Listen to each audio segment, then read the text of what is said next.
लोकस्य वर्णनं किंचित क्रियते यथागमम्।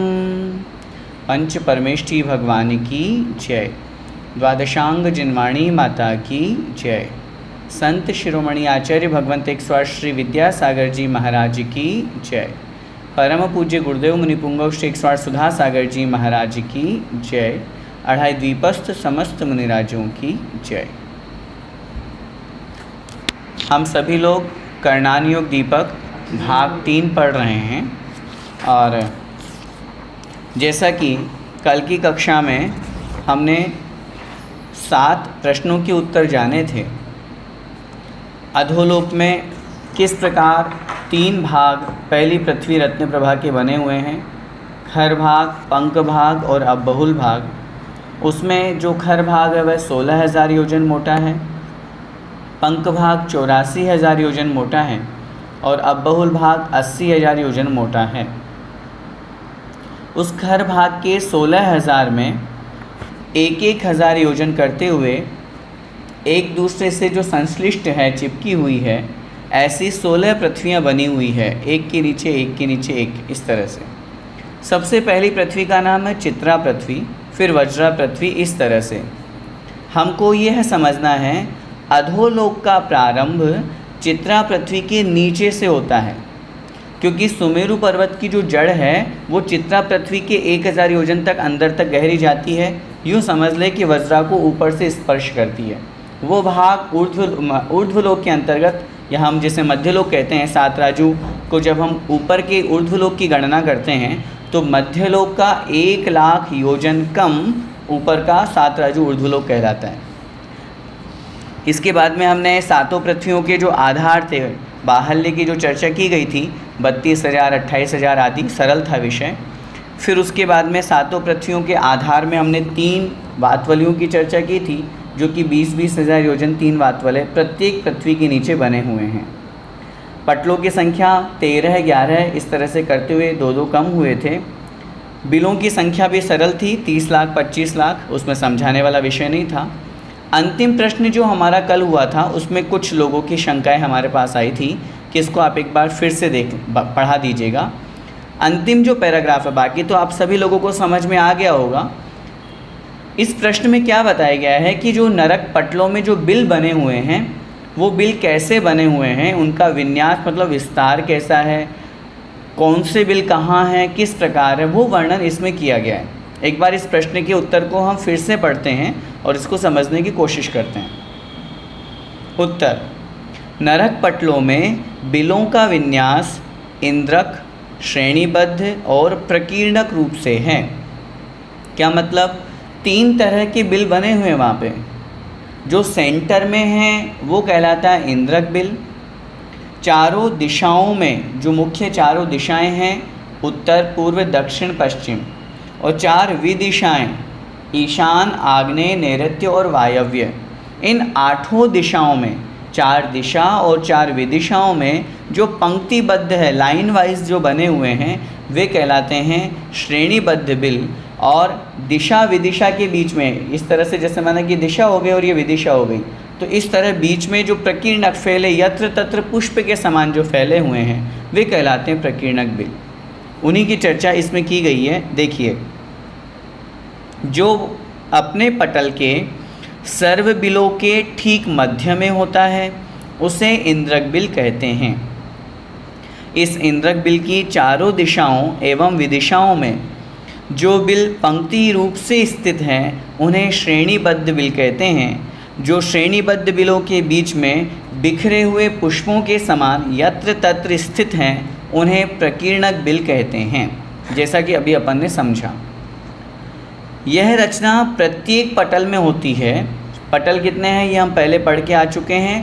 पहली पृथ्वी के अबहुल भाग में 13 पटल हैं, फिर 11 पटल, फिर 9 पटल, फिर 7 पटल, फिर 5 पटल, फिर 3 पटल और अंतिम 7वीं पृथ्वी में एकमात्र पटल वहाँ पर रह जाता है।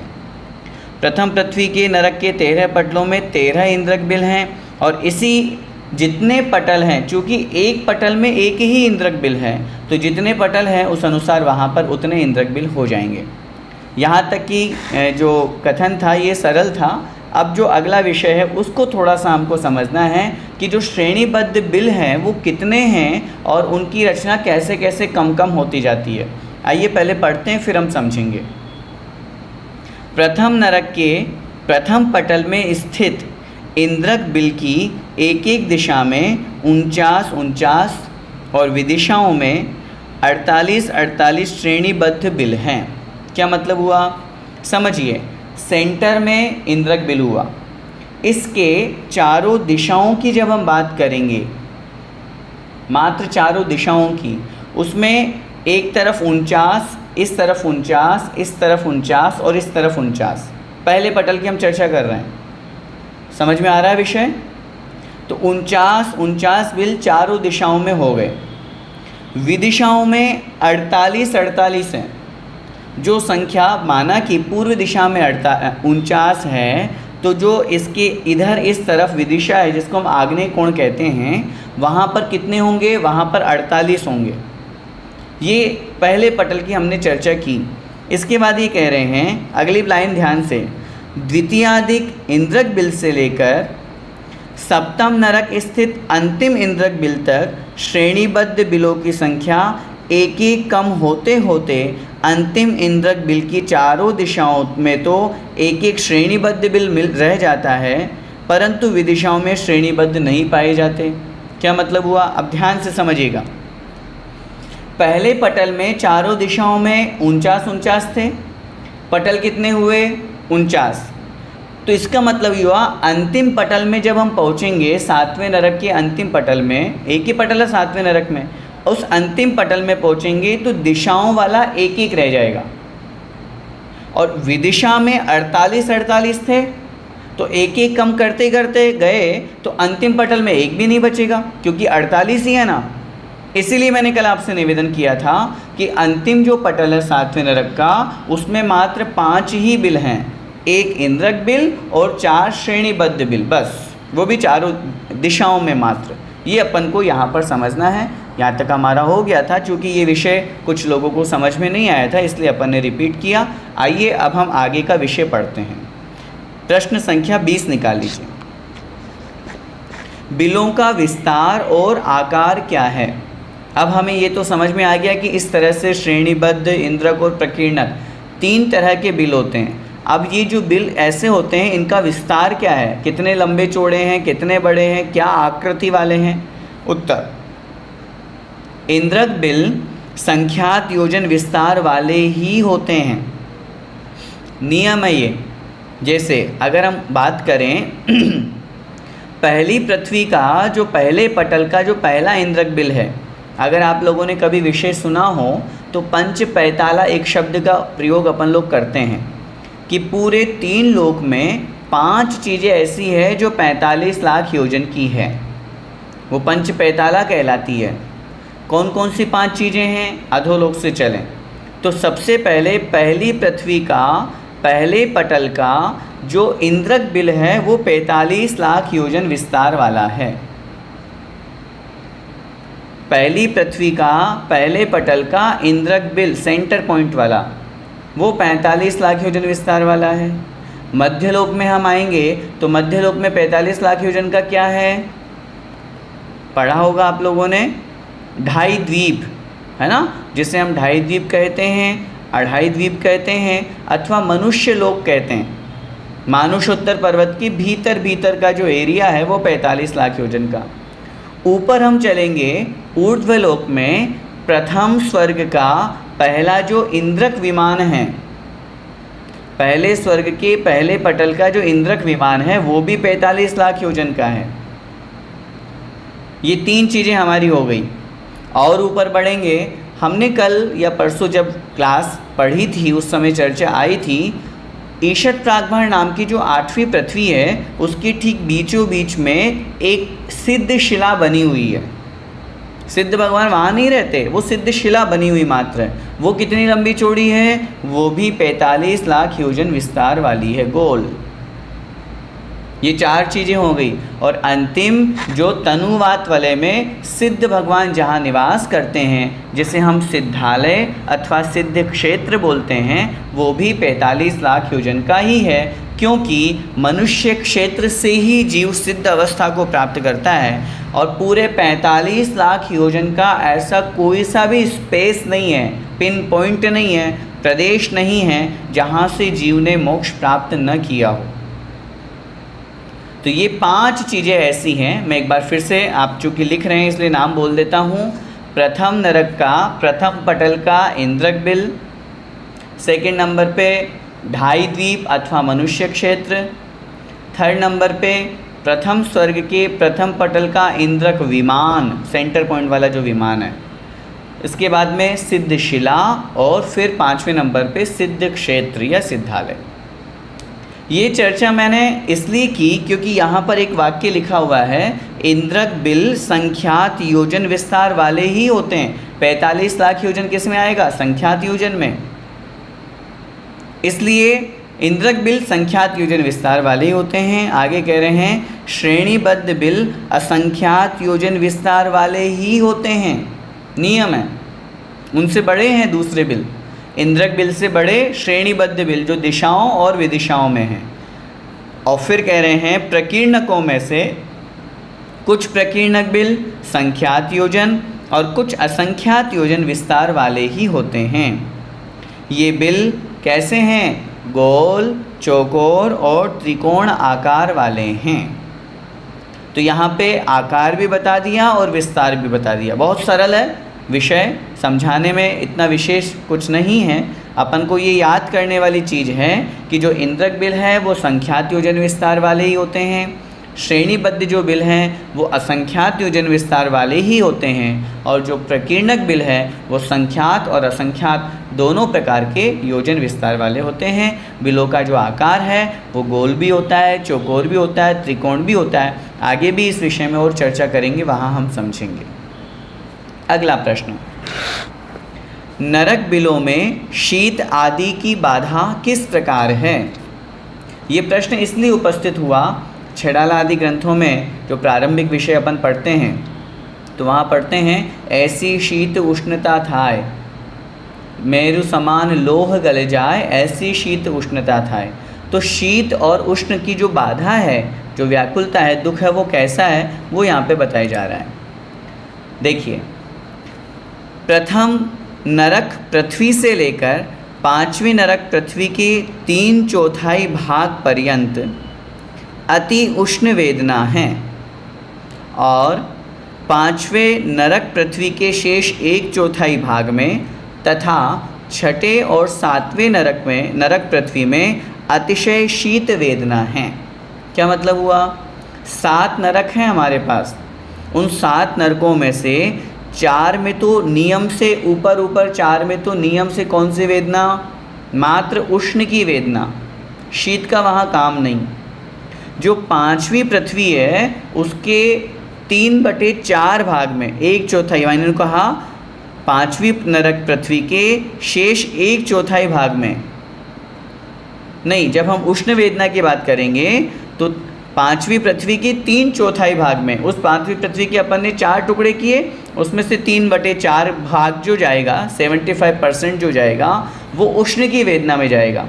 उसको हमें ऐसा समझना चाहिए कि जितने पटल अपन आगे पढ़ेंगे, जितने पटल होंगे उनमें से 3/4 पटलों में ऊपर तो उष्ण की वेदना है, और नीचे जो 1/4 हिस्सा बचा है उसमें शीत की वेदना है। और 6वें और 7वें नरक में नियम से मात्र शीत की ही वेदना है, सर्दी ही सर्दी वहाँ पर पड़ती है।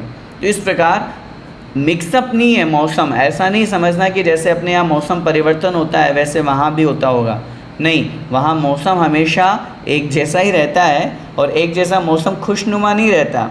वहाँ शीत और उष्ण की इस तरह से बाधा वहाँ पर होती है। अब यहाँ उसको डिटेल में कर रहे हैं, अर्थात कुल हमने पढ़ा था जब 30 लाख 25 लाख इस तरह से बिलों की संख्या हमने पढ़ी थी, तो कुल बिल हमारे कितने आए थे? पूरे 7 नरकों में मिला करके कुल बिल कितने हैं? 84 लाख बिल हैं। ठीक है, उन 84 लाख बिलों को यहाँ पर विभाजन किया गया है, वो देखते हैं। कैसे किया है? कुल जो सबसे पहले अपन पहली पृथ्वी की बात करेंगे तो 30 लाख बिल, फिर दूसरी पृथ्वी 25 लाख बिल, तीसरी पृथ्वी 15 लाख बिल, चौथी पृथ्वी 10 लाख बिल और पांचवी पृथ्वी में कितने बिल हैं? पांचवी पृथ्वी में 3 लाख बिल हैं, ठीक है ना। लेकिन 3 लाख में से हमको 3/4 हिस्सा लेना है, इसलिए 2,25,000 बिल, ठीक है ना। उसमें से 3/4 हिस्सा हमने निकाल लिया। ये कुल हो गए 42,25,000 बिलों पर्यंत अत्यंत उष्ण वेदना है। समझ में आ रहा है विषय? पांचवा जो नरक है, उस पांचवें नरक में कितने बिल हैं? पांचवी पृथ्वी में 3 लाख बिल हैं। उन 3 लाख बिलों के हमने 4 भाग किए तो 75,000 हो गए। तो 3/4 का मतलब हुआ 2,25,000 बिल उष्ण वेदना में चले जाएंगे और शेष 75,000 बिल शीत वेदना में। और छठी और सातवीं पृथ्वी तो शीत वेदना वाली है ही पूरी, वही आगे कह रहे हैं। तथा 75,000 पाँचवीं पृथ्वी के बचे हुए, साथ में छठी पृथ्वी के कितने हैं? 5 कम 1 लाख, मतलब 99,995। और फिर सातवीं पृथ्वी के मात्र 5 बिल, ये हो गए 1,75,000। तो मात्र 1,75,000 बिलों में अत्यंत शीत की वेदना है। मतलब नीचे के नरकों में शीत की वेदना है, ऊपर के नरकों में उष्ण की वेदना है। अगर हम ऑल ओवर बात करेंगे तो 84 लाख में से मात्र 2,25,000 बिल शीत वेदना वाले हैं और बाकी के 82,25,000 बिल 1,75,000, क्षमा चाहता हूँ, 1,75,000 बिल शीत वेदना वाले हैं और 82,25,000 बिल उष्ण वेदना वाले हैं। ये हमको वहाँ पर समझना चाहिए। आगे देखिए, प्रत्येक पृथ्वी के नारकियों में लेश्या की व्यवस्था किस प्रकार है? लेश्या की व्यवस्था किस प्रकार है, ये समझने से पहले हम ये समझे लेश्या किसे कहते हैं। तो लेश्या की परिभाषा जो बताई गई है उसमें वहाँ पर कहा गया है कषायानुरंजित योगानुवृत्ति ही लेश्या, अर्थात कषायों से अनुरंजित जो योगों की प्रवृत्ति है उसे हम लेश्या कहते हैं।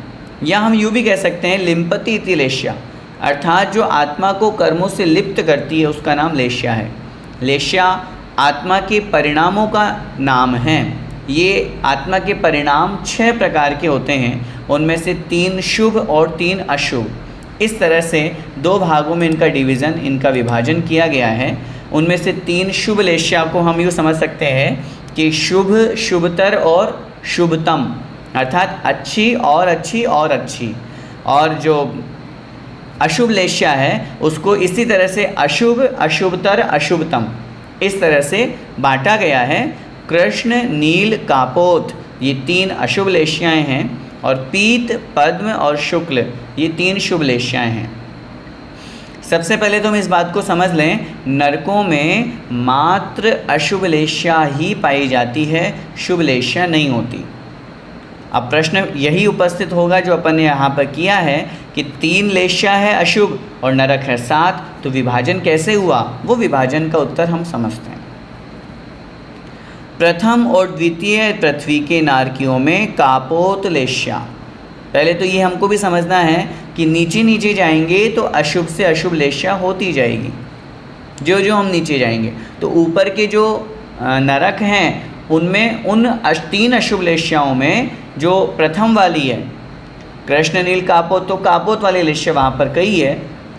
इसीलिए प्रारंभ के 2 नरकों में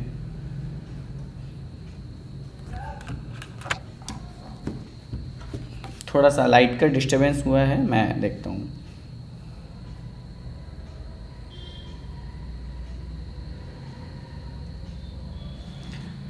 आप लोगों तक तो चूँकि आवाज़ आ ही रही है इसलिए मैं कंटिन्यू करता हूँ। प्रथम के जो 2 नरक हैं जिनमें हम बोलते हैं पहली रत्न प्रभा और शर्करा प्रभा, इसमें कौन सी लेश्या है? इसमें मात्र कापोत लेश्या है। इसके बाद में आगे कह रहे हैं तृतीय पृथ्वी के उपरितम बिलों के नारकियों में कापोत लेश्या और नीचे के बिलों के नारकियों में नील लेश्या है। जब हम तीसरी पृथ्वी की बात करेंगे तो तीसरी पृथ्वी में ऊपर के जो बिल हैं उसमें कापोत लेश्या है और नीचे के बिलों में नील लेश्या है ना, कृष्ण नील कापोत, इस तरह से जो अपन ने चर्चा की है।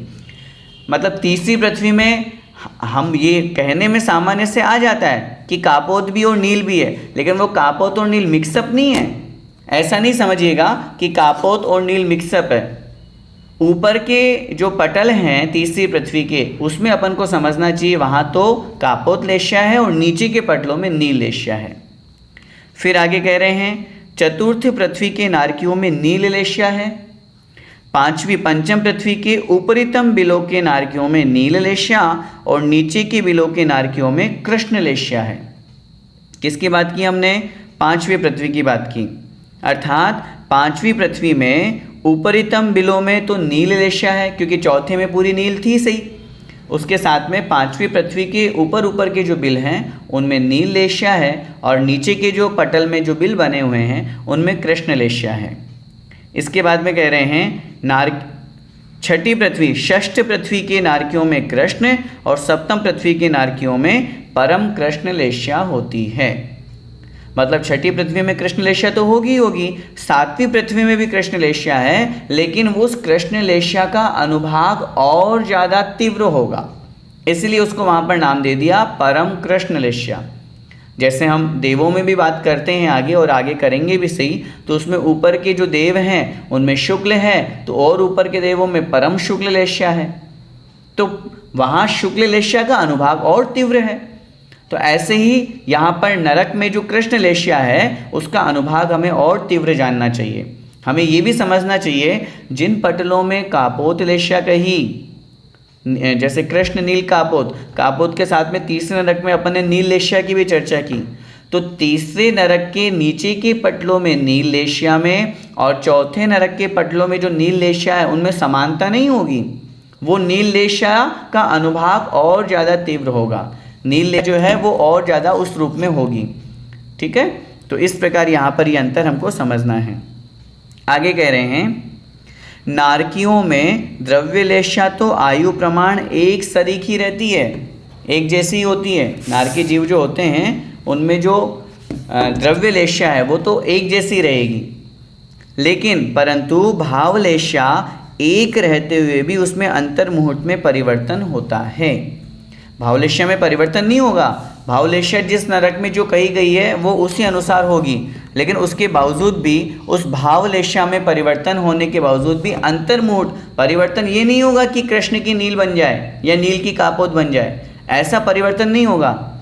लेश्या जिस नरक में जो भावलेश्या, ये जो अभी हमने वर्णन पढ़ा है ये वर्णन भावलेश्या का है, ये द्रव्य लेश्या का नहीं। द्रव्य से तो सभी कृष्ण वर्णीय ही है, वहाँ पे कृष्ण लेश्या ही है वहाँ पे, लेकिन भाव लेश्या में परिवर्तन भी जो होगा वो सामान्य रूप से परिवर्तन होगा, जो यहाँ पे कह रहे हैं। अर्थात कापोत आदि में मंद, मंदतर और मंदतम आदि अनेक अवान्तर भेद होते हैं कि वो जो कापोत आदि लेश्या अपन ने कही ना कृष्ण नील कापोत, तो हो सकता है कि कभी कापोत के परिणाम बहुत ज़्यादा तीव्र हो जाए, कभी मंद हो जाए। और ये भी अपन को समझना है, पहली पृथ्वी में कापोत लेश्या, दूसरी पृथ्वी में भी कापोत लेश्या, दोनों पृथ्वियों में अंतर है कापोत लेश्या में।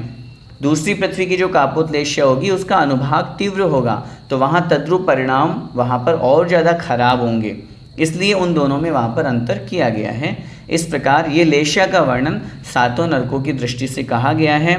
समझना हमको ये है, सातों पृथ्वियों में जो नारकी जीव रहते हैं वहाँ तीनों लेश्या है, तीन अशुभ लेश्या ही है, शुभ लेश्या नहीं है।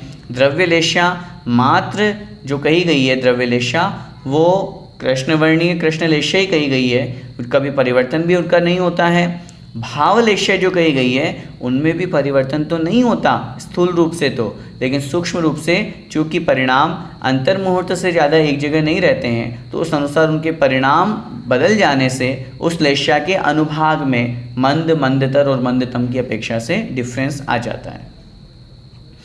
आगे देखिए, नारकियों में विक्रिया की क्या व्यवस्था है। अब लेश्या का वर्णन हो गया, अब बात कर रहे हैं विक्रिया। अपने शरीर को छोटा बड़ा करना, अपने शरीर के जैसा और दूसरा शरीर बना देना, ये सब विक्रिया का काम है। विक्रिया इसे ही कहते हैं। अब पहले तो हमको ये समझना है ये विक्रिया कितने प्रकार की होती है। उत्तर मिलेगा विक्रिया 2 प्रकार की होती है, एक पृथक विक्रिया, एक अपृथक विक्रिया। विक्रिया 2 प्रकार की, पृथक विक्रिया, दूसरी अपृथक विक्रिया। पृथक विक्रिया का मतलब होता है, पृथक माने शब्द का अर्थ क्या है, अलग, दूसरा अन्य, अपने शरीर के अलावा अन्य दूसरा शरीर बना देना। अपने शरीर के अलावा अन्य दूसरा शरीर बना देना, ये कहलाती है पृथक विक्रिया।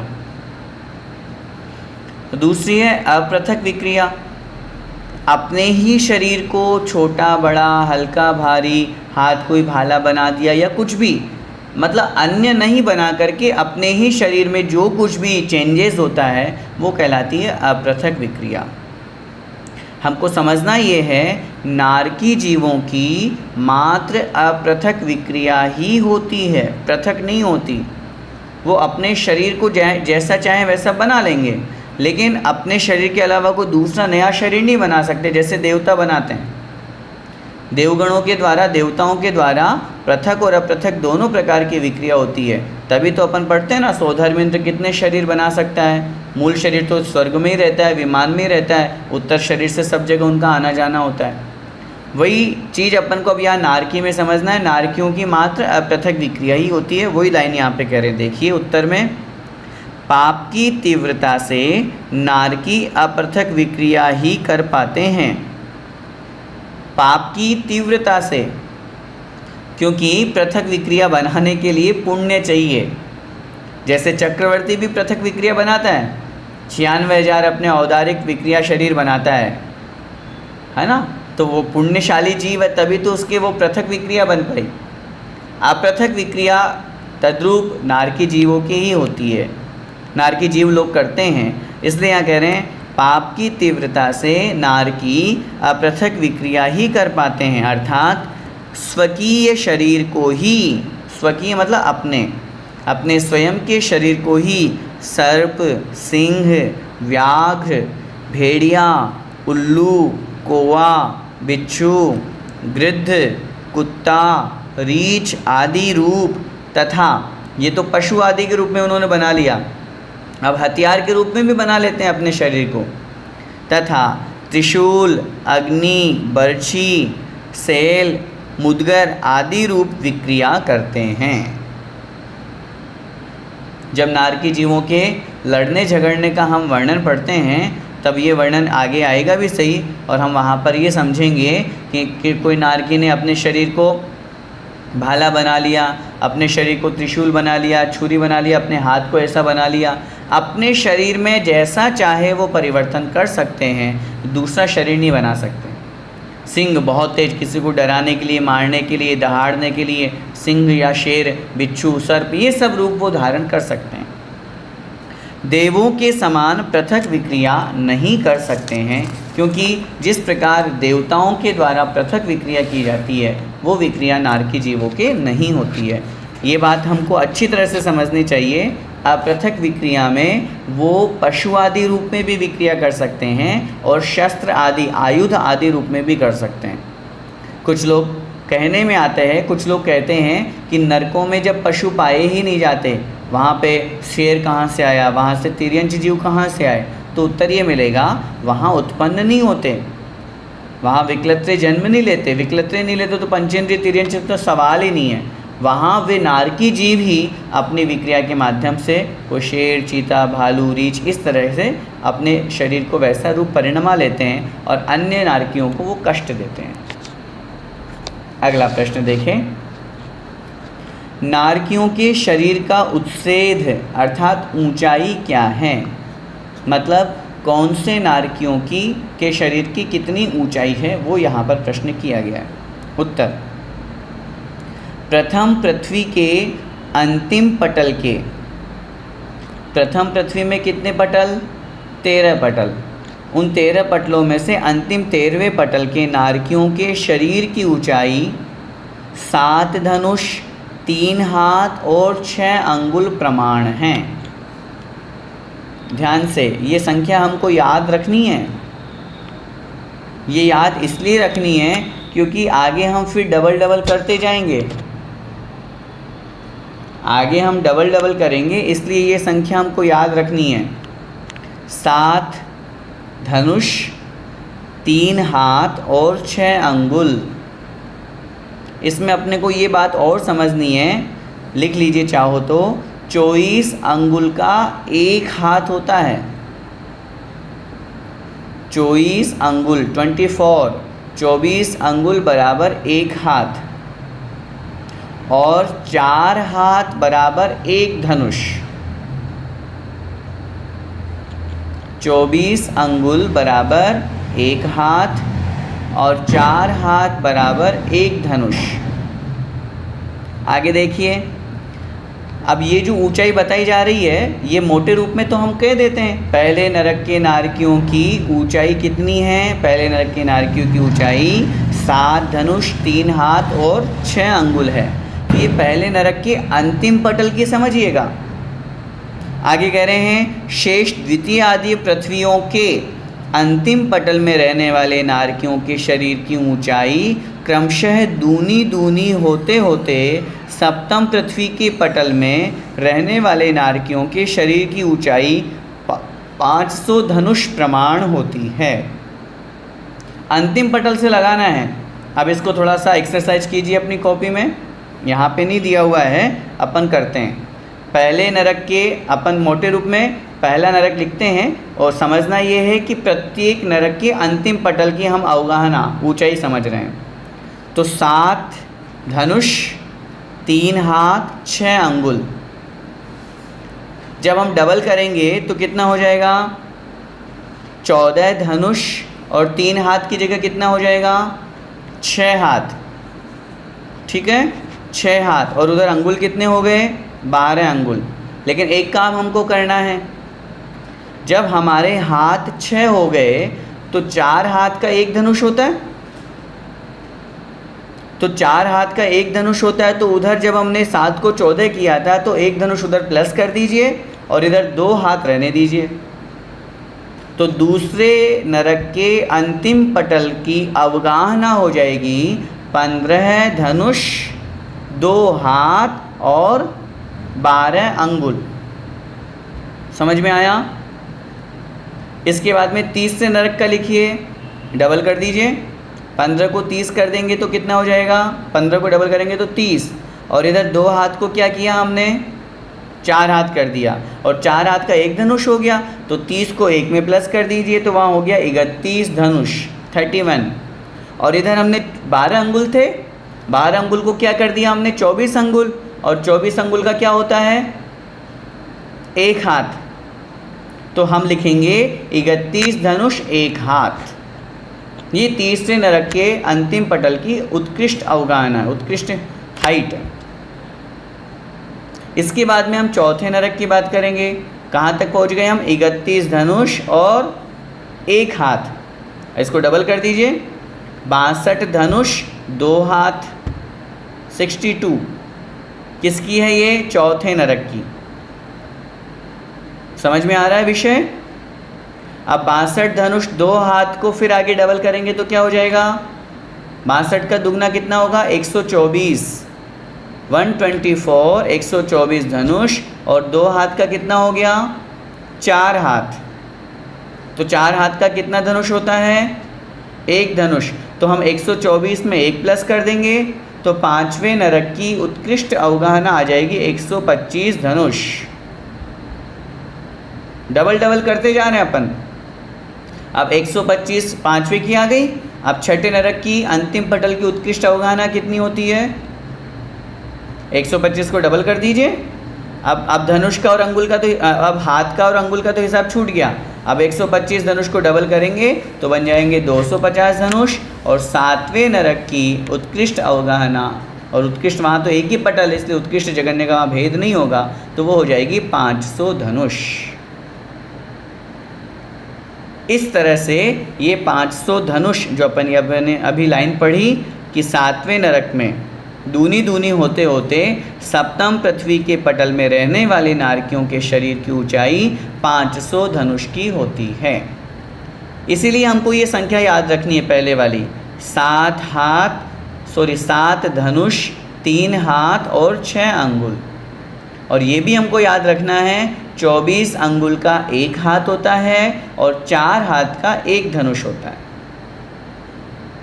ठीक है, आगे देखिए, प्रथम पृथ्वी के प्रथम इंद्रक बिल में रहने वाले नारकियों के शरीर की ऊंचाई 3 हाथ प्रमाण है मात्र। पहले पटल में, पहली पृथ्वी के कितने पटल कुल? 13 पटल। तो अभी अपन ने ऊपर जो लाइन पढ़ी थी 7 धनुष, 3 हाथ और 6 अंगुल, है ना, वो किसकी पड़ी थी? 13वें पटल की, अंतिम।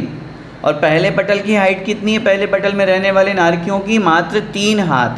आगे आगे के प्रत्येक पटल में रहने वाले नारकियों की ऊंचाई क्रम से बढ़ती जाती है।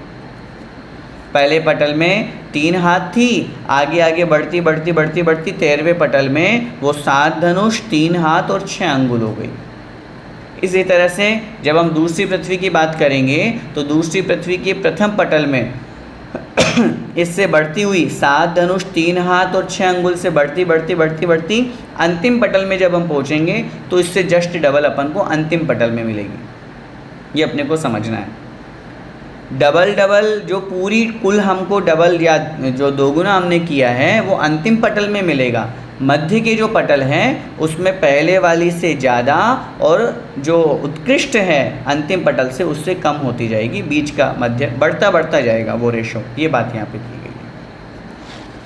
आगे देखिए अगला प्रश्न, नारकियों का दुख किस प्रकार का होता है? अब हो सकता है आप लोगों ने छेड़ाला पढ़ी हो तो उसमें कुछ दुखों का वर्णन तो पंडित दौलत राम जी ने किया है 2-3 छंदों में, लेकिन उतना ही दुख नहीं है। यहाँ पे भी जो कथन किया है ये भी इतना ही दुख नहीं है। ये भी एक संक्षेप ही तो है त्रिलोकसार, त्रिलोकीपरिणति आदि ग्रंथों का, लेकिन उससे अधिक अच्छा वर्णन है और अधिक विशेष वर्णन तो फिर बड़े ग्रंथों से हमको समझना है। कैसा किस प्रकार का दुख वहाँ नारकी जीवों को होता है वो देखिए। नरकों का संपूर्ण वातावरण दुखमय होता है। संपूर्ण वातावरण, रहना, खाना, पीना, ओढ़ना, पहनना, चलना फिरना, A to Z सारी क्रियाएं वहाँ दुख वाली ही है, सुख वाली कोई क्रिया नहीं है कि हम सोचें कि चलो नींद निकालने का, सोने का सुख मिल जाए, वो भी नहीं है। लिखा है आचार्यों ने, अगर नारकी जीव सो जाएं तो उनके दुख कम हो जाएं और देवतागण सो जाएं तो उनके सुख कम हो जाएं, इसलिए सोते ही नहीं है। ये सोने का भी सुख नहीं है, खाने पीने का भी सुख नहीं है, खेलने कूदने का भी सुख नहीं है, कोई सुख नहीं है वहाँ। सारा वातावरण दुखमय है। आगे, 1000 बिच्छुओं के एक साथ काटने पर जो वेदना होती है उससे भी अधिक वेदना वहाँ की भूमि के स्पर्श मात्र से होती है। तहाँ भूमि पर सत दुख इसो, बिच्छू सहस डसे नहीं तिसो। इतनी वेदना होती है कि हजारों बिच्छू एक साथ काट रहे हों, ऐसा लगता है स्पर्श करने मात्र से। भूख प्यास का भयंकर दुख होता है। 3 लोक को नाजजु खाए, मिटे न भूख कणा न लाहाय। सागर का पूरा समुद्र का पानी पी लें तो भी प्यास नहीं जाती और वहाँ तोपण एक न बूंद लाहाय, तो भी एक बूंद भी नहीं मिलती, खाने को एक दाना भी नहीं मिलता कि भूख इतनी तीव्र बाधा होती। अब उस चीज़ को थोड़ा सा हमको इमेजिन करना है। हम सिर्फ पढ़े ही नहीं, अपन ये भी समझें कि वास्तव में वहाँ दुख कितना है। हमको 2, 3, 5 रोटी की भूख लगती है और हमारी खाने से वो भूख की वेदना शांत हो गई। अब उनकी भूख की वेदना कितनी तीव्र है कि पूरा 3 लोग का अनाज खाने के लिए तैयार है और एक कण दाना नहीं मिलता, तो फिर ऐसी स्थिति में कितनी वेदना उनको होती है। तो वो वेदना वहाँ पर उन नारकी जीवों को होती है। नारकी जीव नरक बिल में उत्पन्न होते ही, जहाँ पर उनका जन्म होता है, चूँकि बिलों में जन्म लेते हैं वे, तो नरक बिल में उत्पन्न होते ही भय से कांपता हुआ 36 आयुधों के मध्य में गिरकर वहाँ से उछलता है। अभी आगे एक प्रश्न भी आएगा कि नारकी जीव कितना उछलता है, कौन से नरक का नारकी कितना उछलता है। वहाँ उन्होंने वर्णन किया, वहाँ जो उपात शैयाएँ बनी हुई है वो अधोमुख वाली है। जैसे जीव पहुँचते ही साथ अंतर्मुख में अपने पर्याप्तियों को पूरा किया, तुरंत ढक्कन खुला और नीचे जाकर के गिर पड़ा। वहाँ उन्होंने शब्द का प्रयोग किया, घोर श्वब्र सागर में पर्यो, मतलब गिर पड़ा, जाके जन्म नहीं लिया सुकून से।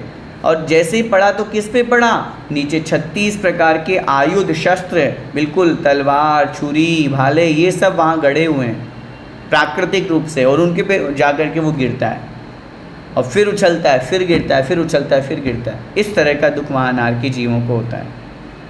और जैसे ही नया नारकी आए तो क्या करते हैं, देखो पुराने नारकी नए नारकी को देखकर धमकाते हुए उसकी ओर दौड़ते हैं। ये नया व्यक्ति आ गया है, इसको भगाओ, इसको मारो। परस्पर एक दूसरे को असह्य पीड़ा देते हैं, ऐसे भयंकर पीड़ा देते हैं। चिल्लाते हुए कितने ही नारकी जीव हजारों यंत्रों में तिलों की तरह पेल दिए जाते हैं। जैसे तेल निकालने का यंत्र आता है ना, घानी जिसको अपन बोलते हैं, तिल डाल देते हैं और उसको पेलते हैं, उसको चलाते हैं। जैसे अगर ये तो खैर पुराने वाला सिस्टम है, आजकल अगर अपन को समझना है तो जैसे गन्ने का रस निकालते हैं, गन्ना बीच में डाल दिया और उसके बीच में से वो पिल गया, पूरा का पूरा रस निकल गया, ऐसे ही उन नारकी जीवों को डाल देते हैं और पेल देते हैं। उनका पूरा खून जो भी उनके अंदर शरीर का सब निकल जाता है। लेकिन वही बात आगे वर्णन आएगा कि पारे की तरह शरीर होता है जो पुनः वापस जुड़ जाता है। इस तरह की स्थिति उनकी बनती है।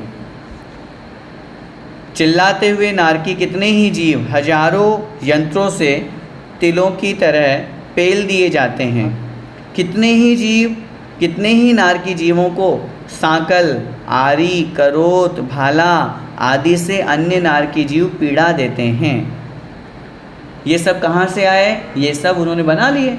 अपन पहले पढ़ के आए, अपृथक विक्रिया से उन्होंने अपने आप को बना लिया वैसा तद्रूप। वे गरम तेल में फेंके जाते हैं। अब गरम तेल, यहाँ का कोई रिफाइंड तेल थोड़ी नहीं जाएगा वहाँ, वो सब बना लिए जाते हैं विक्रिया से। जलती हुई ज्वालाओं में पकाए जाते हैं। वृक्ष के पत्ते, फल, गुच्छे आदि नारकियों के ऊपर वज्रदंड के समान गिरते हैं। जो अपन पढ़ते हैं कि स्वयंवर नाम के जो वृक्ष होते हैं उनके पास में वो जाते हैं ये सोच करके कि चलो मैं इतनी भयंकर उष्ण वेदना से व्याकुल हो रहा हूँ, पेड़ के नीचे बैठूंगा तो कुछ शांति मिलेगी। और जैसे वहाँ जाते हैं उसके पत्ते जब उनके ऊपर गिरते हैं, अस्सी जो देह विदारे तत्र, अर्थात वो पत्ते, वो जो उनके गुच्छे हैं वो इस तरह से गिरते हैं और उनके शरीर को टुकड़े टुकड़े कर देते हैं। अस्सी मतलब तलवार के समान, इतने नुकीले, इतने धार वाले होते हैं। आगे अब यहाँ पे ये तो इतना तो एक सामान्य वर्णन हुआ, अभी तो बहुत वर्णन है। अब हमको इस वर्णन को पढ़ कर के ये भी समझना है, जब तक हम पापों में, विषय कषायों में लगे रहेंगे तब तक ये समझना अगर हमारा आयु बंद हो गया तो नरकायु का बंद होगा। ये मत समझना यहाँ पे कि ये मात्र हम लोगों को डराने के लिए बताया जा रहा है। ये सब वर्णन आगम प्रमाण आचार्यों ने लिखा है। आचार्य सब जो जिनेंद्र भगवान द्वारा आई हुई प्रवाहमान जिनवाणी है वो है, प्रत्यक्ष देखा है जिनेंद्र भगवान ने केवल ज्ञान के माध्यम से, और हम लोगों को उपदेश दिए रहे। तो इसलिए ये मत समझिएगा कि हमको नरक में जाने से डराने के लिए ये मात्र लिख रहे हैं। ये हकीकत में हैं और हम लोग इससे डरे भी सही कि हमें ऐसा काम नहीं करना जिससे हमें नरक में जाना पड़े, अधोलोक में जाना पड़े। कैसे कैसे पाप, परिस्त्री सेवन करने वाले, सत्य व्यसन, जुआ खेलना, शराब पीने वाले, मद्य मांस मधु का सेवन करने वाले, वो जब नरक में जाते तो उनकी क्या स्थिति होती है वो यहाँ पे बता रहे हैं। देखिए, परिस्त्रीरत नारकियों के शरीर में अतिशय तपी हुई, मतलब बहुत भयंकर तेज अग्नि से तपी हुई लोहमयी युवती की मूर्ति को दृढ़ता से लगाते हैं और उन्हें जलती हुई आग में फेंक देते हैं। जो लोग परिस्त्री सेवन के प्रति आसक्त रहते हैं उन जीवों के साथ में इस तरह का वर्णन वहाँ किया गया है कि लो तुम्हें बहुत ज़्यादा परिस्त्री सेवन की आसक्ति थी ना पिछले भाव में, लो यहाँ भी करो। और दहकती हुई उस युवती की जो पुतलियाँ बनाई जाती है उनको चिपकाया जाता है और उनको तद्रूप कष्ट होता है। पूर्व भाव में मांस भक्षण के प्रेमी, नॉनवेज खाने वाले, ऐसे उन नारकियों के शरीर के मांस को काटकर अन्य नारकी उन्हीं मांस खंडों को उन्हीं के मुंह में डालते हैं। जैसा कि कल बताया गया था, आदरणीय बड़े पंडित साहब ने परसों के दिन भी आपको कहा था, उनके शरीर में गले सड़े हुए जो धातुएं हैं वो पाई जाती है, तो वो सब निकलते हैं और उनको काट काट करके उनके साथ में ऐसा व्यवहार किया जाता है। मधु एवं मद्य का सेवन करने वाले नारकियों के मुखों में अन्य नारकी जीव अत्यंत तपे हुए द्रवित लोहे को डालते हैं। आयरन जो गला मतलब तपाया हुआ है तो जो लिक्विड बन जाता है, जिससे संतप्त होकर समस्त अवयव समूह पिघल जाता है, नष्ट हो जाता है पूरा का पूरा। इस तरह का कष्ट या इस तरह की वेदना वहाँ होती है। दुष्ट नारकी उनके शरीर के तिल तिल के बराबर टुकड़े कर डालते हैं, फिर भी वे सब आपस में पारे की तरह मिल जाते हैं। जिस तरह पारे को हम अलग अलग करते हैं तो वो अलग नहीं हो पाता है, वापस मिल ही जाता है। ठीक उसी प्रकार उनके तिल तिल करे देह के खंड, अर्थात अपने शरीर के अन्य नारकी जी उनके शरीर के तिल तिल के बराबर टुकड़े कर देते हैं। वहाँ का रूप, रस, गंध, स्पर्श सभी भयंकर होता है। चाहे हम रूप की बात करें, चाहे रस की बात करें, चाहे स्पर्श की बात करें, चाहे गंध की बात करें, सब भयंकर खराब से खराब होता है। अम्बावरीश जाति के असुर कुमार देव नारकियों को परस्पर में लड़ाते हैं। असुर कुमार में विशेष रूप से अम्बावरीश, और भी देव जाते हैं लेकिन उनमें विशेष रूप से अम्बावरीश जाति के जो देव होते हैं वो चूँकि तीसरे नरक तक देवों का आवागमन संभव है, इसलिए तीसरे नरक तक जाकर के उन नारकी जीवों को आपस में लड़ाते हैं, भिड़ाते हैं। आगे कह रहे हैं उनके युद्ध को देखकर वे मन में संतुष्ट होते हैं। आचार्यों ने प्रश्न उठा करके स्वयं ही उत्तर लिखा कि ये देव ऐसा क्यों करते हैं, तो उन्होंने उत्तर दिया ऐसा करने से उन देवों को मज़ा आता है, खुश होते हैं, वो आनंद मनाते हैं। अपन लोग यहाँ भी देखते हैं ना, बहुत लोग करते हैं ऐसा, हैं अपने मित्र को या अपना किसी और को जिसके साथ में दुश्मनी निकालनी हो उसके कान में कुछ कह दो या उसके बारे में किसी थर्ड पर्सन को कह दो, वो दोनों आपस में लड़ रहे हैं और अपन बैठ करके मज़े ले रहे हैं। तो कभी कभी जब जैसे अपन सामान्य रूप से कह भी देते हैं अरे यार ये तो असुर कुमार है, भिड़ाता रहता है ये तो, जब देखो इसकी इसको चुगली करेगा, उसकी इसको चुगली करेगा और खुद बैठ करके शांति से मज़े लेगा। तो ये समझना चाहिए या तो वो वहाँ से आया है या वहाँ जाने की तैयारी कर रहा है। अगर हमारे अंदर परिणाम है तो हमें बचना चाहिए। हम व्यर्थ में बैठ करके फालतू में पाप कमा लेते हैं। वहाँ नारकियों की जब हम वर्णन ये पढ़ रहे हैं तो ये मत समझिएगा कि उन देवों को पाप नहीं लगता। वो जो देव वैसा भिड़ाते हैं, वैसा लड़ाते हैं, और यहाँ तो ये सिर्फ भिड़ाने लड़ाने का ही आया। आप और त्रिलोक सार पढ़ोगे तो उसमें तो ये भी वर्णन आया है वे नारकियों को स्वयं भी मारते हैं, स्वयं भी पीटते हैं, स्वयं खुद भी पीड़ा देते हैं और खुद इस माध्यम से खूब पाप का स्वयं भी बंद करते हैं। वहाँ पर कोई किसी की सहायता नहीं करता। आप सोचो कि 2-4 यहाँ के फ्रेंड्स बना करके ले जाओ, चलो अपन वहाँ एक साथ रहेंगे, तुम्हें मारे तो मैं बचा लूँगा, मुझे मारो तो तुम बचा लेना, कुछ नहीं होता। ये दोस्ती यहीं की यहीं रह जाती है। वहाँ तो सब एक दूसरे के दुश्मन है, सब। वहाँ माता पिता नहीं, परिवार नहीं, कुछ है ही नहीं वहाँ। तो वहाँ काहे के मित्रता और काहे के वो आपस में दोस्ती होगी। कोई किसी की सहायता नहीं करता, सब का एक ही लक्ष्य है। पूरा जीवन उनका जो असंख्यात वर्षों का उनका, आगे सागरों का जब हम वर्णन पढ़ेंगे उनकी आयु का, 10,000 वर्ष मिनिमम आयु है, 33 सागर की मैक्सिमम आयु है।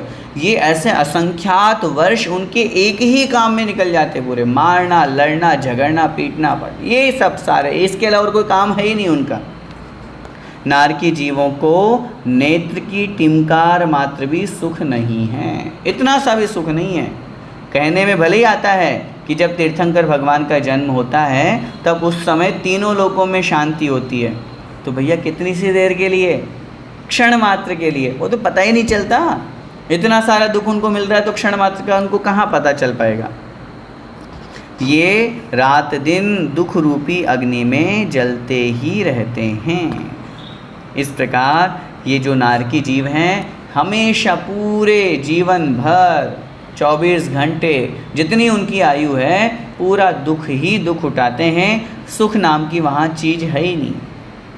सुख प्राप्त करने का प्रयास करते हैं, नदी में कूद जाते हैं। वैतरणी नदी वहाँ होती है जिसका जो जल होता है वो उनके शरीर को छिन्न भिन्न करने वाला होता है, या यूँ कहें कि शरीर को काटने वाला होता है। जो क्रमिकुल कलित देह दाहिनी का तात्पर्य ये मत समझिएगा कि वहाँ छोटे छोटे कीड़े पाए जाते हैं, विकलत्र नहीं होते नरकों में, लेकिन उस जल में ऐसी विशेषता होती है कि उसको स्पर्श करने पर उनको ऐसा दुख होता है कि छोटे छोटे कीड़े काटते हैं जैसा दुख होता है। जैसे अभी बिच्छुओं का वर्णन पढ़ा था ना कि ऐसा दुख होता है स्पर्श करने पर जैसे हजारों बिच्छू एक साथ काट रहे हो, तो हजारों बिच्छू है नहीं वहाँ पे, कष्ट वैसा होता है।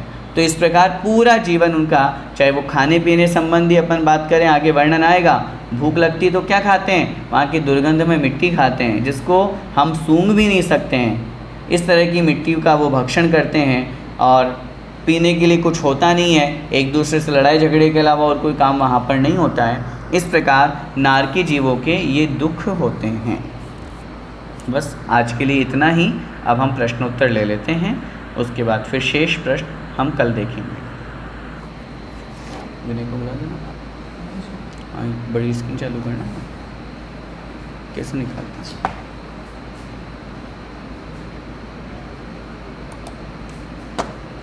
प्रश्न, कैसे निकालते हैं, चैट से?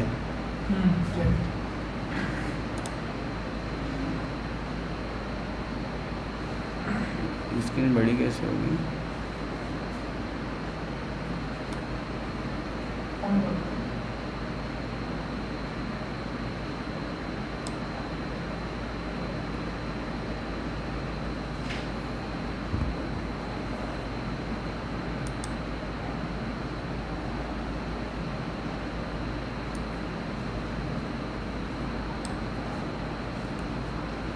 नारकी एक पटल से दूसरे पटल एवं एक बिल से दूसरे बिल में जा सकते हैं क्या?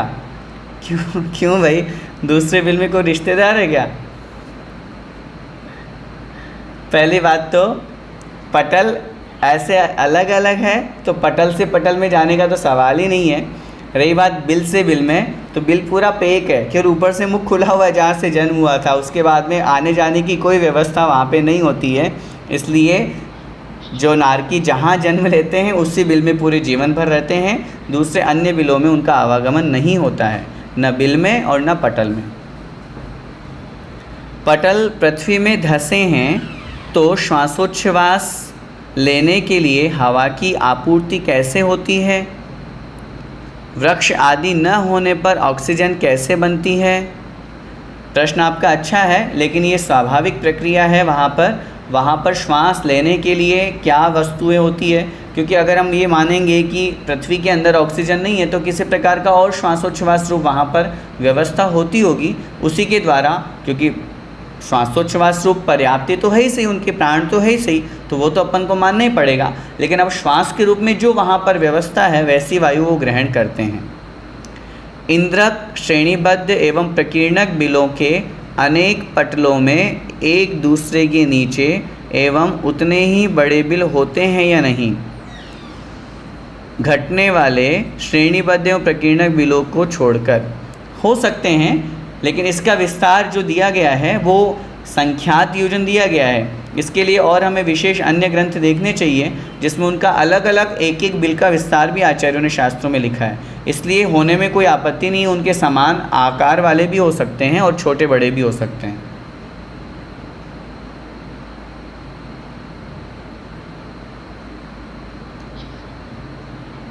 प्रश्न 19 का पैराग्राफ 3 में श्रेणीबद्ध बिलों की संख्या कम किस प्रकार करनी है समझ में नहीं आया। देखिए श्रेणीबद्ध बिलों में प्रश्न 19 नंबर का जो है, प्रश्न संख्या 19 निकाल लीजिए। इसमें जो तीसरे नंबर का पैराग्राफ है, इसमें नीचे जो लाइन दी हुई है वो देखिए, द्वितीय आदि इंद्रक बिल से लेकर सप्तम नरक स्थित अंतिम इंद्रक बिल तक श्रेणीबद्ध बिलों की संख्या एक एक कम होते होते अंतिम इंद्रक बिल की चारों दिशाओं में एक एक श्रेणीबद्ध बिल रह जाता है, परंतु विदिशाओं में श्रेणीबद्ध बिल नहीं पाए जाते। मतलब क्या समझना, मतलब ये समझना है ध्यान से, पहले पटल में पहला इंद्रक बिल, चारों दिशाओं में 49 बिल, है ना। अभी अपन दिशाओं की बात करते हैं। दूसरा पटल जो आएगा उसमें इंद्रक बिल और चारों दिशाओं में 48 बिल। तीसरे पटल में 47 बिल। चौथे पटल में 46 बिल। इस तरह से चारों दिशाओं के एक एक बिल को कम करना है 49 में से। तो अंतिम में जब हम पहुंचेंगे तो अंतिम 49वें पटल में हमको एक सेंटर का और चारों दिशाओं का एक एक बचेगा।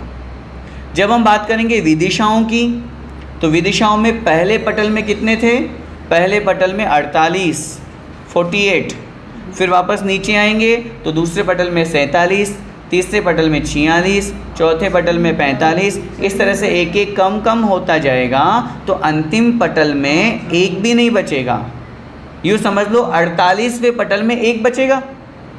जैसे 49वें पटल में दिशाओं में एक बचा था, तो ऐसे ही विदिशाओं में 48वें पटल में एक एक बचेगा, लेकिन 49वें नाम का जो पटल होगा उसमें जो है वो फिर एक भी नहीं, विदिशाओं में एक भी नहीं बचेगा। इस तरह से कम कम वहाँ पर होता जाता है। इसको थोड़ा सा बस इधर कर दो, टीवी को इधर कर दो ना। क्या कर रहे हो? वो तो हम कर रहे हैं। हाँ। थोड़ा टीवी को इधर कर दो। हाँ हाँ, स्क्रीन को ही दो, टीवी तो है।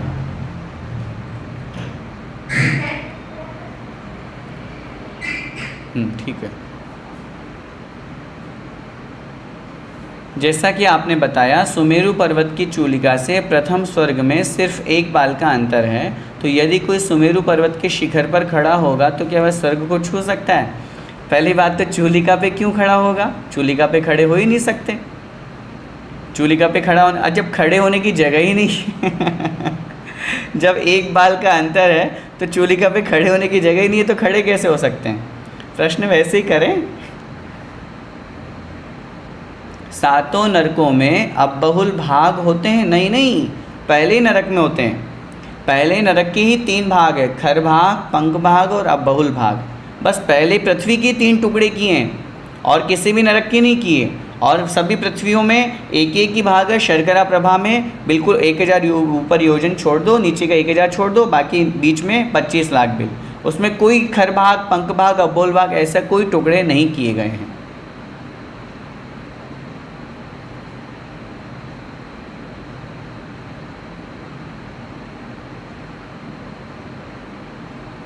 कहते हैं स्वर्ग और नरक यही हैं। कई बार मक्खी आदि जीव पानी में या गर्म चाय में गिर जाता है तो कहा जाता है वो नरक के दुख भोग रहा है। क्या ये दुख नरक के दुखों से अलग है? देखिए, कहने में आता है, व्यवहार रूप में अपन कह देते हैं कि वास्तव में स्वर्ग और नरक यही हैं हमारे व्यवहार, हमारे आचरण से। अगर किसी को बहुत दुख हो रहा है, किसी के साथ बहुत गलत व्यवहार हो रहा है, तो अपन कहते हैं भाई क्या नरकों में जाना, देखो कैसे नरक की ज़िंदगी जी रहा है। कहना अलग बात होता है, नरक स्वर्ग बाकायदा बने हुए हैं, उनके दुख अलग हैं और यहाँ के दुख अलग हैं, वही अपन को यहाँ पर समझना चाहिए। आपने जो गर्म पानी या गर्म चाय में मक्खी का उदाहरण दिया, तड़प तड़प के वो मर जाएगी, मर रही है, लेकिन नरकों का दुख तो उससे भी कई गुना होता है। उस मक्खी को तो थोड़ा सा ही कष्ट हुआ मरने का, लेकिन वहाँ तो प्रतिपल मर रहे हैं, हर समय मार रहे हैं, लेकिन आयु पूरी नहीं होती। यहाँ मक्खी की तो आयु अकाल मरण हो गया, वहाँ तो अकाल मरण का दुख नहीं है। यहाँ तो अकाल मरण हो गया तो मरण को प्राप्त हो गए, तो चलो यहाँ कष्ट नहीं भोग रही, अगली आयु को प्राप्त कर ली। वहाँ तो हर मिनट में नारकी जीव मार रहे हैं उनको, कभी गरम कढ़ाई में डाल दिए, कभी उठा करके फेंक दिए, कभी टुकड़े टुकड़े कर दिए, तो वहाँ तो प्रतिपल मरण है। इंद्रक बिल के नारकी व अन्य नारकी में फ़र्क होता है क्या? एक बिल में कितने नारकी रह सकते हैं? पहली बात तो इंद्रक बिल और कि नारकी अन्य नारकी में तो क्या फ़र्क होगा, जीव है वो तो। बस ये है कि ये इंद्रक बिल के नारकी कहलाएंगे, वो श्रेणीबद्ध के नारकी कहलाएंगे। नारकी जीवों में कोई डिफरेंस नहीं होता है, पटल की अपेक्षा से वैसा ही है, जो चाहे वो इंद्रक बिल में उत्पन्न हुआ हो, चाहे प्रकीर्णक में, चाहे श्रेणीबद्ध में, किसी भी बिल में वो उत्पन्न हुआ हो, जिस पटल में वो है उस पटल के अनुसार उसकी आयु, अवगाहना, वो सब चीज़ें होंगी, और कोई वहाँ पे डिफरेंस नहीं होता है। क्या हुआ, ऊपर का नीचे क्यों कर दिया? एक बिल में कितने नारकी रह सकते हैं? एक बिल में असंख्यात नारकी रह सकते हैं, कोई आपत्ति नहीं है। क्वेश्चन नंबर 5 में 42 वर्ग राजू की जगह 21 वर्ग राजू आना चाहिए। 1 मिनट। प्रश्न संख्या 5 में ये कह रहे हैं 42 की जगह 21।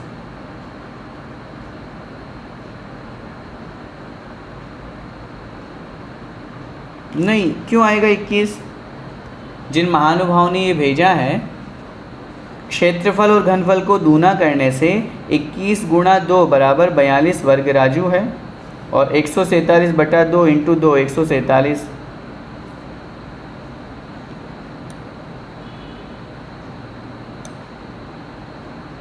इक्कीस सही 1/2 गुणा 7। ये ऊपर का करेक्शन तो आदरणीय बड़े पंडित साहब ने आपको करा दिया था कि जो थर्ड ये लाइन लिखी हुई है, मैं पूरा पढ़ रहा हूँ।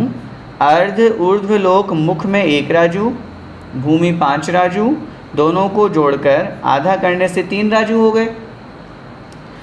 इन 3 राजू को पद अर्थात ऊंचाई से, और ऊंचाई में इन्होंने आधा राजू दिया, उसको 3.5 करना है, क्योंकि अर्ध ऊर्ध्व लोक की ऊंचाई 3.5 है। तो 3.5 से गुणा करने पर 3 गुणित 3.5 बराबर 21/2 आया। तथा वर्ग राजू अर्ध ऊर्ध्व लोक का क्षेत्रफल है। इस क्षेत्रफल को दक्षिणोत्तर विस्तार 7 राजू से गुणा करने पर 2 सही 1/2 लिखा है, उसको अपन को ठीक करके 21 सही 1/2 करना है, क्योंकि ऊपर 21 सही 1/2 आया था ना। तो 21 सही 1/2 या 21/2 को हम 7 से गुणा कर देंगे तो 147/2 घन राजू और अर्ध ऊर्ध्व लोक का क्षेत्रफल आ जाता है। घनफल, क्षेत्रफल और घनफल को दूना करने से 21 गुणित 2 42 वर्ग राजू, और 147/2 गुणित 2 बराबर 147 घन राजू क्रमशः पूरे ऊर्ध्वलोक का घनफल होता है। यहाँ क्षेत्रफल नहीं है, घनफल है। क्षेत्रफल को आप कट कर दीजिए।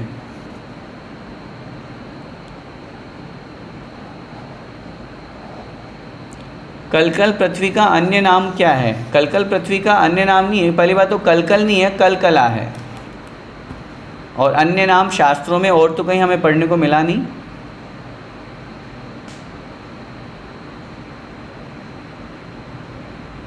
यदि सिद्ध भगवान सिद्ध शिला पर विराजमान ही नहीं है, बल्कि लोकाकाश के अंत में वातवले के अंतिम छोर पर विराजमान है, तो सिद्ध शिला का क्या औचित्य है? औचित्य कुछ नहीं है, सिद्ध शिला बनी हुई है, नेचुरल रचना है, और उस तरह वो 45 लाख योजन की चित्र विचित्र मणियों से खचित सिद्ध शिला वर्णन है, अकृत्रिम है, बनी हुई है, उसका औचित्य कुछ भी नहीं है। हम यूँ समझ सकते हैं, पूज्य गुरुदेव ने एक बार अपने प्रवचनों में कहा था कि वो जो सिद्धालय तक पहुँचने का वो तोरण द्वार है, गेट हो गया एक तरह से, वो उसके माध्यम से वो सिद्धालय में पहुँचते हैं। रत्नप्रभा भूमि 1,80,000 योजन है तथा वह पूरे आधे राजू में है, आधे राजू में है, जबकि महात्म प्रभा 1 राजू में है और 8,000 योजन मोटी है। तो क्या और सब स्थान में सिर्फ आकाश है? पहली बात तो आपने ये कैसे लिख दिया कि वो आधे राजू में है? वो तो पूरी 1 राजू में इस तरह से फैली हुई है। आधे राजू में कहाँ है? जितनी वो पूरी 1 राजू, क्योंकि इस छोर से इस छोर तक पूरी फैल रही है, वो छोर में कोई अंतर वहाँ पे नहीं आ रहा है। इस तरह का वर्णन अपन को समझना चाहिए। आगे कह रहे हैं पांचों अनुत्तर, नहीं ऊपर एक प्रश्न रह गया, वातवलियों में कौन से जीव रहते हैं? 5 स्थावर जीव रहते हैं, वही अपन को समझना है, वो तीनों लोकों में है। पांचों अनुत्तर विमान एक वलय में ही है या तीनों में? नहीं, अनुत्तर विमानों का एक ही वलय है। ध्यान से, 9 अनुदिश के, जब अपन ऊर्ध्वलोक का वर्णन पढ़ेंगे तो वहाँ अपने को डिटेल मिलेगा। 9 अनुत्तर 9 विमान है, 9 अनुत्तर के 9 पटल हैं, 9 अनुदिश एक ही पटल में, एक बिल्कुल बीच में, 4 दिशाओं में और 4 विदिशाओं में। 9 अनुदिश और 5 अनुत्तर भी एक ही पटल में हैं, सर्वार्थ सिद्धि बीच में, फिर विजय, वैजयंत, जयंत और अपराजित। इस तरह से एक ही पटल में है, 3 में नहीं है। पहली बात, यहाँ वलय नहीं लिखना चाहिए इनको। अच्छा, एक प्रश्न है, शायद वलय आपके लिखने का भाव ये हो सकता है कि जो घनोदधि वलय, जो 8वीं पृथ्वी ईशत प्रागभार नाम की 8वीं पृथ्वी है, उसके नीचे 3 वात वलय बने हुए हैं। तो जो अनुत्तर हैं ये वलय में, पहले वाले वलय के अंतर्गत ही आ जाएंगे, घनोदधि वलय में, क्योंकि वो 20,000 योजन मोटा है और ये तो मात्र 12 योजन के जस्ट नीचे ही आ गए हैं, इसलिए पहले वलय के अंतर्गत आएंगे। प्रथम नरक के नारकी की वेदना, 7वें नरक के नारकी की वेदना सेम होती है क्या? नहीं, बिल्कुल नहीं, सेम नहीं होती। वहाँ पर और नीचे नीचे जाएंगे तो और अधिक अधिक वेदना होती जाती है, वेदना का प्रकार भी वहाँ पर बदलता जाता है और अधिक तीव्र से तीव्र वेदना वहाँ पर होती रहती है। वे आपस में आ जा सकते हैं क्या? नहीं आ जा सकते। एक राजू का प्रमाण एग्जाम्पल से बता सकते हैं क्या? नहीं, वहाँ स्पष्ट रूप से सिर्फ इतना सा कथन किया गया है। एक राजू का तात्पर्य समझना चाहिए, असंख्यात योजन, असंख्यात योजन का एक राजू है। आपने बताया एक राजू में रत्न प्रभा पृथ्वी से शर्करा प्रभा के ऊपरी भाग तक ही एक राजू है।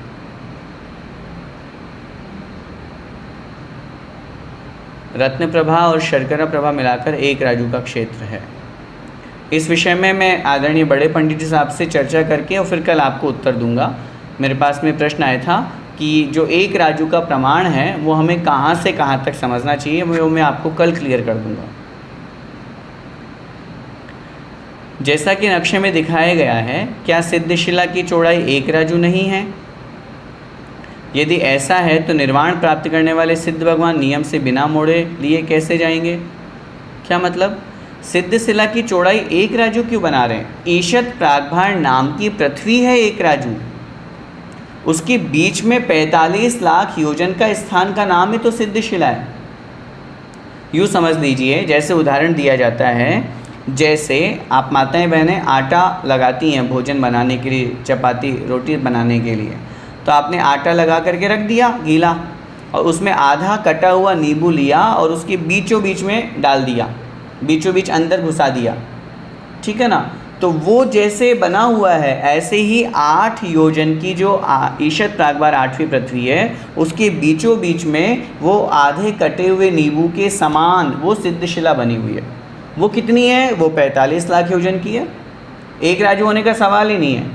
आपने नीचे प्रश्न किया, यदि ऐसा है तो निर्वाण प्राप्त करने वाले सिद्ध भगवान नियम से बिना मोड़ा लिए कैसे जाएंगे? अरे क्या दिक्कत है? वो जो 45 लाख योजन का स्थान जो सिद्धशिला है, उसी के जस्ट नीचे 45 लाख योजन तो मनुष्य लोक है, मनुष्य क्षेत्र है, जो अभी हमने आपको पंच पैताला लिखवाया।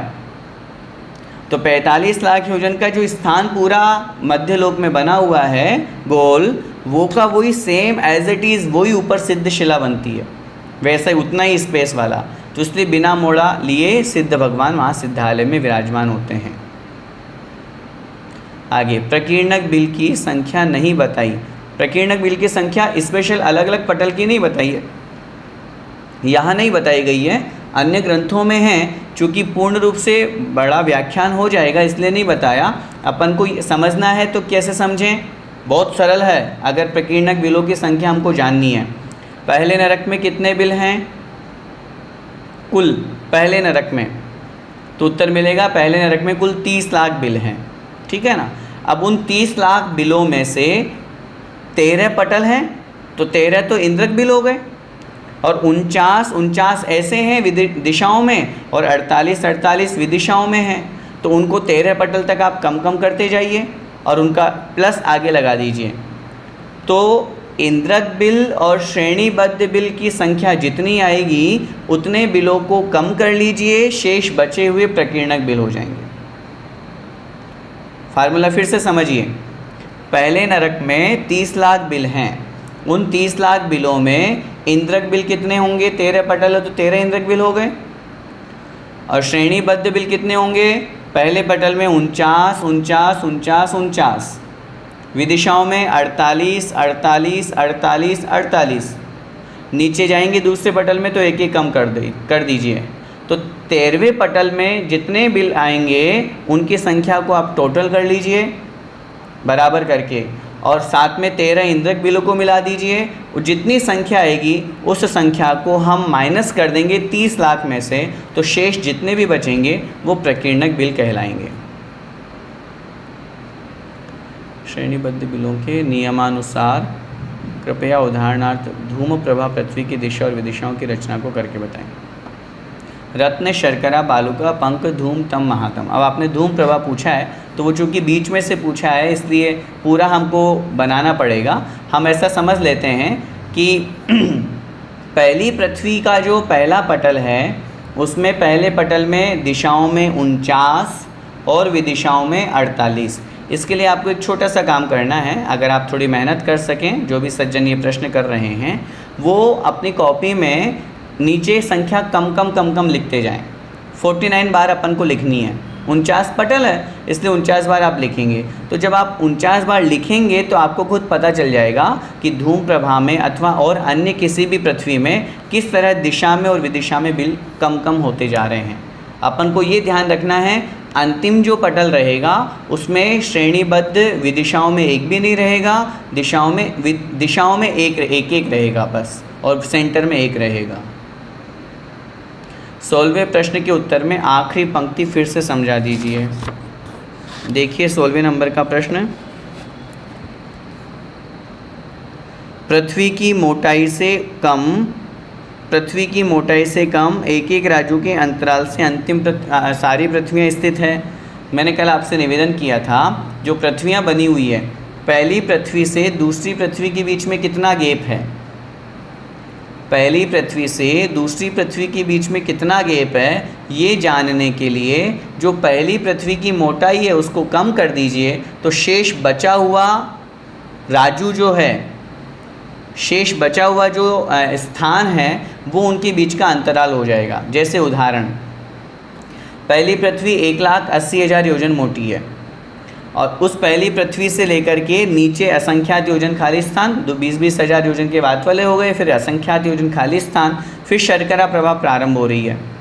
तो ऐसी स्थिति में क्या समझना अपन को, उस एक राजू में से 1,80,000 योजन कम कर दिया तो शेष जो स्पेस है हम बोलेंगे 1,80,000 योजन कम एक राजू जो है वो पहली और दूसरी पृथ्वी के बीच का गैप है, अंतराल ऐसा।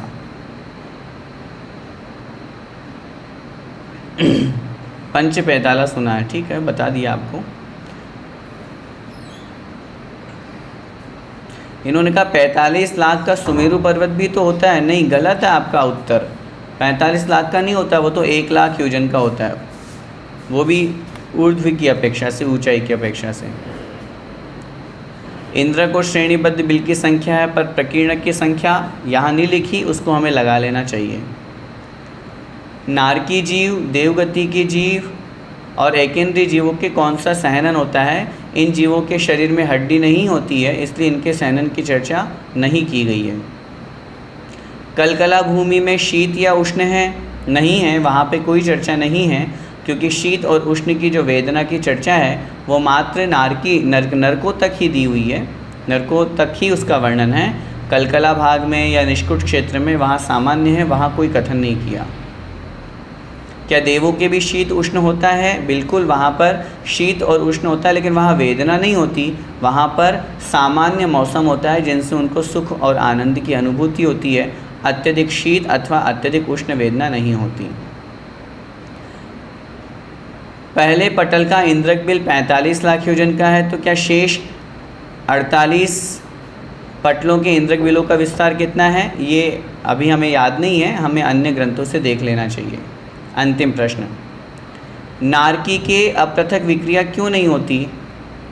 नहीं, अपृथक तो होती है ना, पृथक विक्रिया नहीं होती।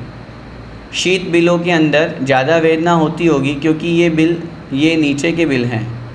नहीं, जब उष्ण की वेदना की बात आएगी तो उष्ण की वेदना ज़्यादा होती है, जब शीत वेदना की बात आएगी तो शीत की ज़्यादा होती है। वहाँ हम उष्ण और शीत में डिफरेंस या वो नहीं लगा सकते कि शीत में ज़्यादा होती है उष्ण में ज़्यादा होती है। सम्यक दृष्टि के नरक में कौन सी लेश्या जाने? सम्यक दृष्टि भी होगा, क्योंकि अगर क्षयिक सम्यक दृष्टि है तो उसके पहले नरक से नीचे वो जाएगा नहीं, तो उसके कापोत लेश्या जाननी चाहिए। सम्यक दृष्टि भी होगा तो भी लेश्या कापोत ही होगी। इस प्रकार अपन को समझना है। शेष प्रश्नों का उत्तर हम कल देंगे, आज समय हो गया। बोले द्वादशांग जिनवाणी माता की जय।